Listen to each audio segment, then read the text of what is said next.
21-ാം നൂറ്റാണ്ടിൽ ഏറ്റവും അധികം അമേരിക്ക ഇപ്പോഴും ഭയപ്പെടുന്ന രാജ്യം റഷ്യ തന്നെയാണ്. റഷ്യയുടെ പൊട്ടൻഷ്യൽ എന്താണ് എന്ന് പഴയകാല അമേരിക്കയുടെ നേതാക്കൾക്കറിയാം, ഇപ്പോഴത്തെ നേതാക്കൾക്കും അറിയാം.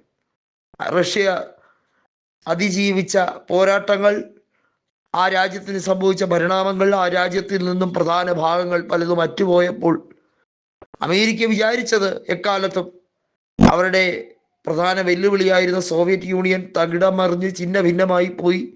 അതുകൊണ്ട് ഇനി വെല്ലുവിളി ഒന്നും തന്നെ ഭയക്കേണ്ടതേയില്ല. എന്തുകൊണ്ടാണ് ലോകരാജ്യങ്ങളിൽ പലർക്കും ഉപരോധം ഏർപ്പെടുത്തിക്കൊണ്ട് റഷ്യൻ സാധനങ്ങൾ വാങ്ങരുതെന്ന് കർശനമായ നിബന്ധന അമേരിക്ക വയ്ക്കുന്നത്? ഏറ്റവും അധികം ഇന്ത്യയെ ബാധിക്കുന്ന തരത്തിൽ റഷ്യൻ സാമഗ്രികൾ, പ്രത്യേകിച്ചും റഷ്യൻ എണ്ണ വാങ്ങിയാൽ താരിഫ് കുത്തനെ കൂട്ടുമെന്ന് പറഞ്ഞുകൊണ്ട് അമേരിക്ക മാത്രമല്ല യൂറോപ്യൻ രാജ്യങ്ങളെ കൂടി ഇന്ത്യക്കെതിരെ തിരിക്കാൻ ശ്രമിച്ചുകൊണ്ടിരിക്കുന്നു. ഇവിടെയാണ് റഷ്യ, ഫ്രാൻസ് തുടങ്ങിയ രാജ്യങ്ങൾ പുതിയ ഒരു പ്രോഗ്രാമിലേക്ക് കടന്നിരിക്കുന്നത്. നമുക്കറിയാം, സുരക്ഷാ സമിതിയിലെ 3 യൂറോപ്യൻ രാജ്യങ്ങളിൽ റഷ്യ, ഫ്രാൻസ്, UK എന്നിവ പെടും. കെയർ സ്റ്റാമറിന്റെ നിലപാട് ഒരു നിഷ്പക്ഷ നിലപാടാണോ എന്ന് സംശയിക്കത്തക്ക രീതിയിലേക്കാണ് കാര്യങ്ങൾ. കാരണം കെയർ സ്റ്റാമർ അവിടെയുമല്ല ഇവിടെയുമല്ല എന്ന രീതിയിലാണ്. റഷ്യയുമായോ ഫ്രാൻസുമായോ എതിർപ്പ് പ്രത്യക്ഷത്തിൽ സ്റ്റാമർ കാണിക്കുന്നില്ല. എന്നാൽ അമേരിക്കയുമായി ഒട്ടും സൗഹൃദമാണ് എന്ന് പരിപൂർണമായി പറയാനും കഴിയുന്നില്ല. ഇംഗ്ലണ്ടിന്റെ നിലനിൽപ്പ് ആ ഒരു രീതിയിലേക്ക് കൊണ്ടുപോകാനാണ് ഈ നേതാവ് ശ്രമിക്കുന്നത്. നമുക്കറിയാം, ഋഷി സുനക്കിന്റെ പരാജയത്തിന് ശേഷം കെയർ സ്റ്റാമർ ബ്രിട്ടനെ മറ്റൊരു തലത്തിലേക്ക് വാർത്തെടുക്കാനൊക്കെ ശ്രമിക്കുന്നുണ്ട്.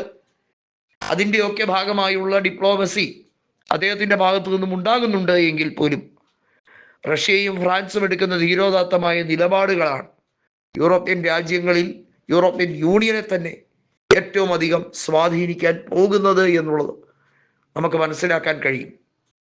റഷ്യ യൂറോപ്യൻ യൂണിയന്റെ ഭാഗമല്ലെങ്കിൽ പോലും യൂറോപ്യൻ യൂണിയന്റെ ദിനം പ്രതിയുള്ള കാര്യങ്ങളുമായി ബന്ധപ്പെട്ട വിഷയത്തിൽ റഷ്യ എന്ന രാജ്യത്തിന് എത്രമാത്രം സ്വാധീനമാണ് എന്നുള്ളത് റഷ്യയും ഉക്രൈനും തമ്മിലുള്ള പോരാട്ടത്തിൽ മാത്രമല്ല, റഷ്യ എടുക്കുന്ന ഓരോ ആഗോള തീരുമാനവും യൂറോപ്യൻ യൂണിയന് വലിയ പണി തന്നെയായിരിക്കും നൽകുക. കാരണം റഷ്യയുടെ സർവനാശത്തിന് വേണ്ടി ഉണ്ടായ ഒരു തട്ടിക്കൊള്ളിച്ച സമിതിയാണ് ഈ യൂറോപ്യൻ യൂണിയൻ.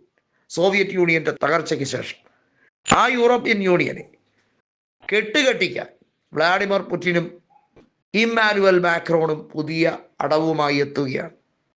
മാക്രോണിനെ സംബന്ധിച്ചിടത്തോളം പുടിൻ ഒരു നിർണായക നേതാവ് തന്നെയാണ് ലോകരാജ്യത്തും സുരക്ഷാ സമിതിയിലും.